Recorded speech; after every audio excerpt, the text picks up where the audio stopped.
मुख्यालय की 6 इमारतें भी ध्वस्त कर दी गई। अटैक के वक्त मुख्यालय में ही मौजूद था हसन नसरल्ला, जिसके बारे में बिल्कुल क्लियर था, सारी पुख्ता इंफॉर्मेशन थी इजराइल के पास और इसीलिए उसी वक्त अटैक का ऑर्डर दिया गया। आईडीएफ के हमले में नसरल्ला, बेटी जैनब और कई कमांडर भी ढेर किए गए हैं। यानी इस ऑपरेशन को कैसे अंजाम दिया गया ये आपको बता रहे हैं। सिर्फ नसरल्ला नहीं बल्कि एक तरह से कहें कि वो तमाम इमारतें जहां पर हिजबुल्लाह का ये सेंटर पॉइंट था, जहां से वो ऑपरेट करता था, उनको भी ध्वस्त किया गया है। अगली खबर के लिए सृष्टि का रुख करेंगे।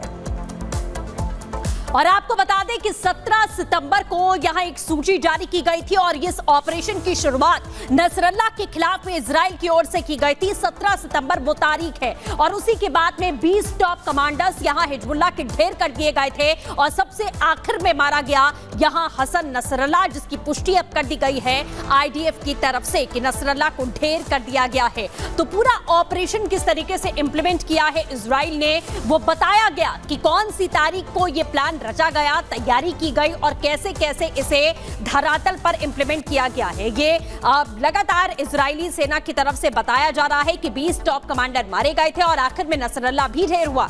इजरायली डिफेंस फोर्स ने मारे गए हिजबुल्लाह आतंकियों की ये सूची जारी की है, जो आप यहां पर देख सकते हैं कि सिलसिलेवार तरीके से कैसे एक एक करके इन आतंकियों को ढेर कर दिया गया है। 17 सितंबर को इजराइल ने हिजबुल्लाह के खिलाफ इस ऑपरेशन का आगाज किया था।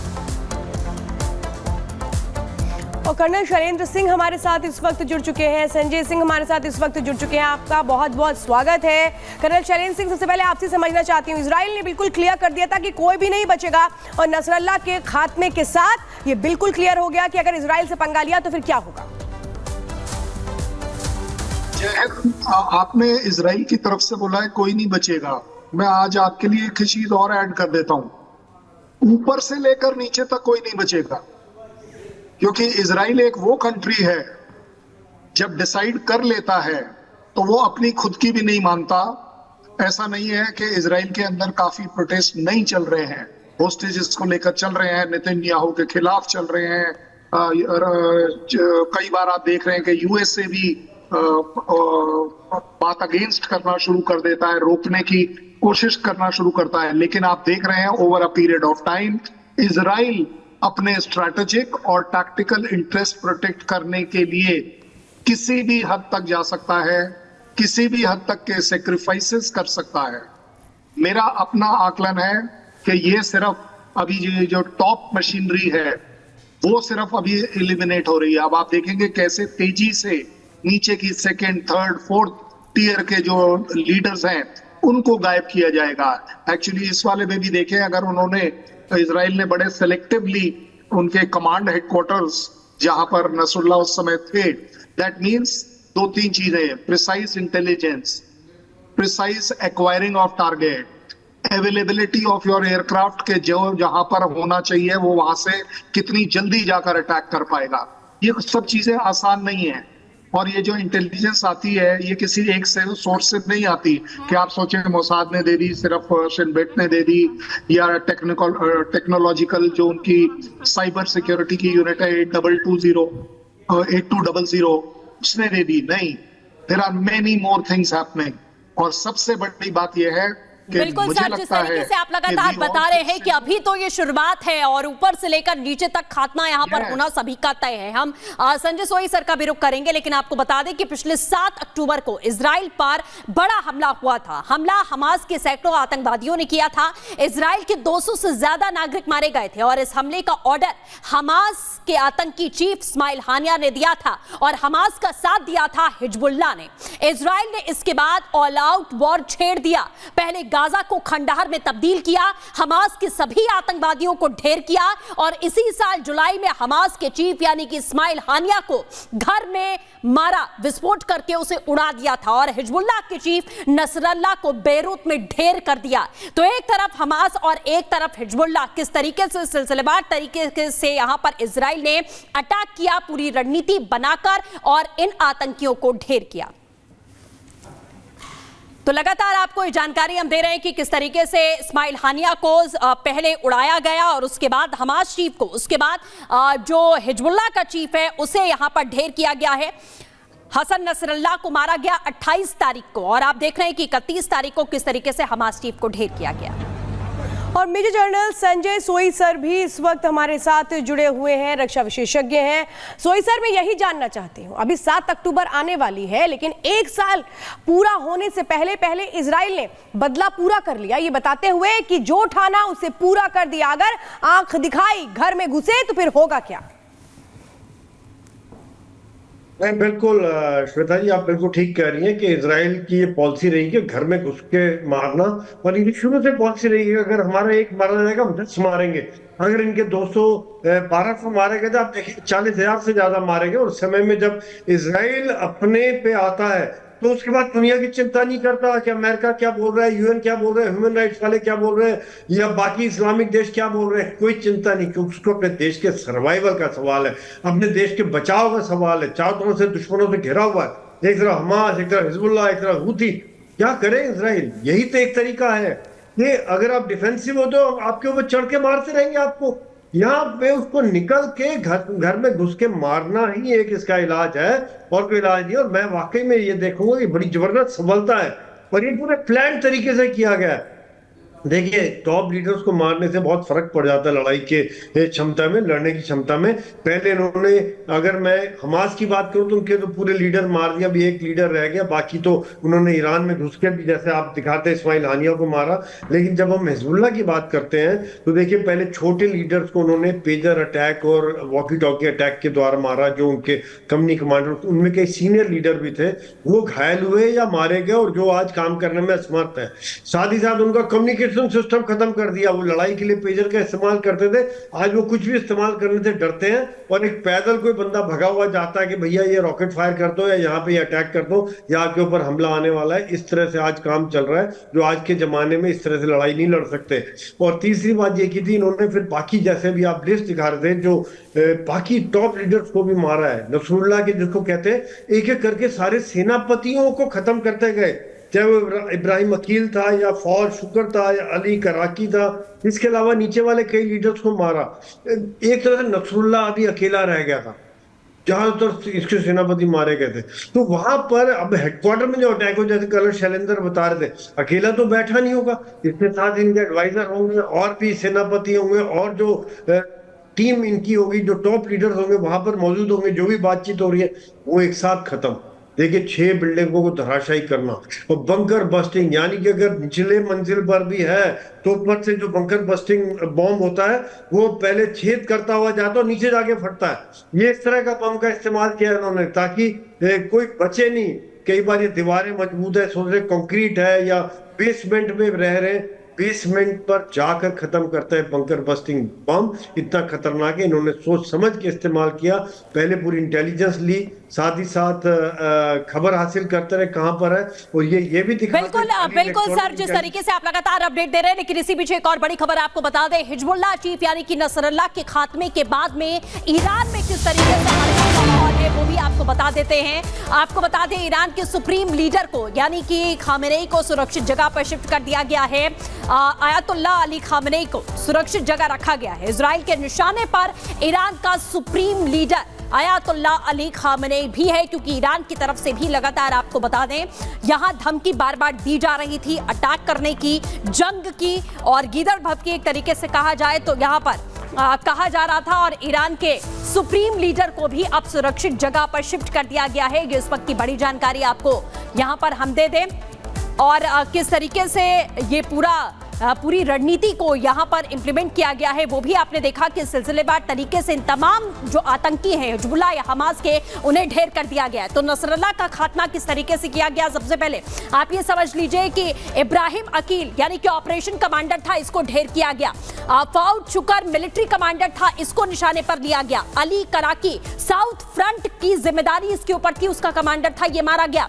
विसम अली तावील कमांडर था रडवान फोर्स का, इसको ढेर कर दिया गया। और इसी के साथ अबू हसन समीर कमांडर, ये भी रडवान फोर्स का कमांडर था, इसको टारगेट किया गया और ढेर किया गया। मोहम्मद नसीर कमांडर अजीज यूनिट का, किस तरीके से हिजबुल्लाह के एक एक कमांडर मारे गए हैं आप ये जान लीजिए।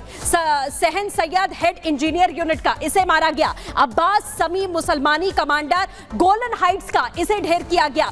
और इसी के साथ इस्लाम हमाद ऑपरेशन हेड था रडवान फोर्स का, इसको भी टारगेट करके मारा गया है। और अहमद रजा का कमांडर था रडवान फोर्स नॉर्थ का, इसे यहां पर मारा गया। तो इसी तरीके से ये पूरी सूची जारी की गई। अगली खबर के लिए रुक करते हैं श्वेता का। बिल्कुल सृष्टि, आप ये पूरा बता रही थी कि कौन कौन कैसे कैसे मारा गया, नसरल्ला का भी खात्मा हो गया।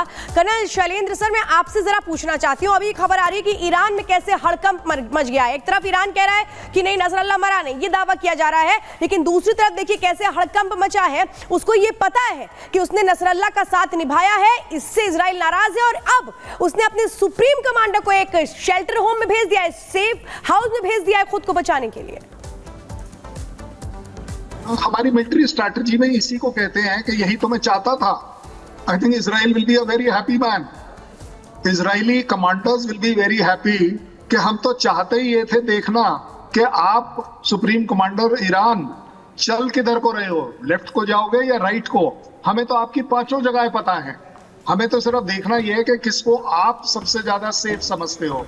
I think it's a big achievement for Israel कि उन्हें लगता होगा कि उन्होंने इजराइल के सुप्रीम कमांडर को एक तो इनसिक्योरिटी ला दी, खौफ ला दिया, ऊपर से अपना मेन सो कॉल्ड महल छोड़कर अब आपको एक और सेफ जगह जाना पड़ रहा है।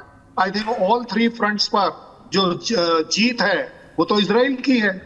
अब वो कहां गए हैं, आपको क्या लगता है कि इजराइल इस बात पर नजर नहीं रख रहा होगा? वो तो देखिए होता हमेशा यही है, आप 1 2 3 जगह स्ट्राइक करते हो सो दैट अगर उसमें कहीं कोई मेन कमांडर निकल कर बाहर आता है उसके बाद उसको आप फॉलो करते हो और उसके बाद आप पिन पॉइंटेडली उस पर अटैक करते हो। अपने आप में अपनी ही कंट्री में उस ईरान के बॉस को अगर इनसिक्योरिटी लग रही है तो आप सोच सकते हैं कि खौफ की हद कहां तक जा चुकी है। I think it's a big win for Israel and shameful for Iran कि उन्हें अब अपनी कंट्री भी शायद सिक्योर नहीं लग रही। I think they should be asking now कि वो जैसे हानिया मांग रहा था पहले, आज शायद अब ये भी मांगना शुरू कर दें कि चलिए जी मैं ईरान छोड़कर जाने को तैयार हूं, कृपया कर मुझे सेफ पैसेज दे दीजिए। ये तो वो वाली सिचुएशन आ गई। बट ज्यादा बड़ी बात ये भी है, मैं 2 बार कह चुका हूं कि पाकिस्तान में भी सईद को लग रहा होगा कि पता नहीं कब कौन सा अटैक अब मेरे तरफ आ जाए, मसूद को भी लग रहा होगा कि पता नहीं क्या हो जाएगा। सो ओवरऑल अगर देखा जाए टेररिस्ट ऑर्गेनाइजेशंस के जो टॉप लीडर जो सबसे बढ़िया जगहों पर आराम कर रहे थे वो सब अब इनसिक्योर फील करेंगे। हैट्स ऑफ टू इजराइल कि उन्होंने ये खौफ टेररिज्म के अंदर पैदा कर दिया। इससे बड़ी टेररिस्ट के अगेंस्ट आपकी विक्ट्री हो ही नहीं सकती कि अ टेररिस्ट स्टार्ट्स फीलिंग टेरराइज्ड। बिल्कुल सर, जिस तरीके से आपने यहाँ पर बताया कि किस तरीके से अब ईरान को यानी कि खामेनेई को अपने ही घर में डर लग रहा है, अपने ही देश में यहाँ पर डर लगता हुआ नजर आ रहा है। लेकिन अब आपको बंकर बस्टर बम के बारे में हम बता देते हैं कि आखिरकार ये है क्या। बंकर बस्टर बम अत्याधुनिक गाइडेड बम है। तहखाना, बंकर या सुरंगों को ध्वस्त करने में ये सक्षम माना जाता है। बंकर बस्टर बम पहले जमीन में छेद करता है और करीब 100 फीट का गड्ढा करने में ये सक्षम है। कंक्रीट फर्श पर 20 फीट का गड्ढा भी ये कर सकता है। कुछ फीट अंदर जाकर ये विस्फोट करता है, फटता है। और बंकर ही नहीं, इमारत हो, टावर हो, उसे भी उड़ाने की क्षमता ये बम रखता है। बमों का इस्तेमाल सैकड़ों सालों से किया जा रहा है, यानी कि बंकर बस्टर बम आज का नया नहीं है। ज्यादा इस्तेमाल वियतनाम युद्ध के समय में किया गया था और हिजबुल्लाह के हेडक्वार्टर पर बस्टर बम का ही इस्तेमाल किया गया, जिससे पूरी की पूरी जो बिल्डिंग है वो यहां पर ध्वस्त हो गई और खत्म हो गई। और इसके साथ में तो नसरल्लाह के खात्मे के बाद में ईरान में हड़कंप है। ईरान ने मुस्लिम देशों की आपात बैठक बुला ली है। ईरान ने IOC की आपात बैठक यहां पर बुला ली है। तो ईरान अब अपनी तरफ से हर एक कोशिश यहां करता हुआ दिखाई देगा। हालांकि ईरान के जो चीफ उन्हें सीधे सेफ जोन में रखा गया है, ये जानकारी अभी मिल रही है। लेकिन IOC की बैठक यहां पर बुलाई गई है, जो अपने आप में अहम बात है। और अब ईरान को सूझ नहीं रहा कि वो करे क्या। एक तरफ खामनेई को सेफ हाउस में भेजा जा रहा है, दूसरी तरफ OIC की मीटिंग कॉल कर ली गई है। यानी कि ईरान को ये समझ में आ चुका है कि अब जो कुछ भी होगा इजराइल उस पर करेगा। संजय सोई सर, क्या ये माने जिस तरह से खामनेई को एक सेफ हाउस में भेजा गया, OIC की मीटिंग तुरंत बुला ली गई, अब ईरान को समझ नहीं आ रहा करें तो करें क्या? देखिए, ये तो वाकई में काफी समय से ऐसा हो रहा है कि इनको समझ में नहीं आ रहा है कि ये अगर एक कदम तक सोचते हैं, इजराइल 4 कदम आगे से मारता है, तो ये जहां तक ये सोचते हैं उससे कहीं ज्यादा एक्शन इजराइल ले लेता है। तो जिस प्रकार से इजराइल ने, जैसा भी आपने दिखाया कि उनके कमांडर्स को मारा, पेजर्स के द्वारा एक नया दुनिया में हमले का आयाम लेके आए, और जैसे इजराइल में भी ईरान में हड़कंप सही में मच गया है कि कहीं वहां पर भी वो सुरक्षित नहीं है, क्योंकि ईरान के अंदर इजराइल कर चुका है एक बार, इस्माइल हानिया को वहां मार चुका है उनके पूरे डिफेंस सिस्टम को भेद करते हुए, और वहीं पे महल के पास मार रहे जहां सबसे सुरक्षित इलाका था। और नेचुरली उनके अंदर डर बैठ गया कि भैया इन सबके पीछे तो हम ही हैं, और अगर हम ही को कर दिया इन्होंने अटैक तो फिर क्या होगा। तो और ये ओआईसी की मीटिंग 57 देशों में से आप देख रहे हैं कितने देश ईरान के साथ है। बहुत से देश तो खुश हो रहे होंगे कि ये हिजबुल्लाह का नसरुल्लाह मारा गया, हमास का खात्मा हो गया। ज्यादातर देश आज मिडिल ईस्ट की सोच बदली हो चुकी है। आज वो डेवलपमेंट के पाथ में, चाहे हम सऊदी अरेबिया लें, यूएई लें, कतार लें, ओमान लें, बहुत से देश ऐसे जो इस लाइन पर चलना ही नहीं चाहते हैं। वो चाहते हैं हम शांति से रहें, डेवलपमेंट करें, हमारे बच्चे पढ़े लिखे, ना कि आतंकवादी बने। वो चाहते हैं हमारे बच्चे देश में तरक्की हो, इन्वेस्टमेंट आए, और इसका नतीजा आज हम देख रहे हैं। ये सब देशों के जो नाम नहीं, यहाँ पर आप कभी भी जाइए, दुनिया भर का इन्वेस्टमेंट यहाँ पे आ रहा है। और क्या कोई बंदा वहां पर इन्वेस्ट करेगा लेबनान में, या कोई ईरान में इन्वेस्ट करने को तैयार होगा, या आज मैं यहाँ पर ऐड करूंगा, क्या कोई पाकिस्तान में इन्वेस्ट करने को तैयार होगा? मतलब कहने का मतलब ये है कि ओआईसी की वो बात भले ही कर रहे हो, लेकिन ओआईसी में भी कौन आता है, कितना साथ निभाया जाता है, ये देखना अहम होगा सृष्टि, क्योंकि ओआईसी को भी पता है कि अब ईरान मजबूत नहीं कमजोर हो चुका है। बिल्कुल, और यहाँ पे रुकेंगे एक छोटे से ब्रेक के लिए।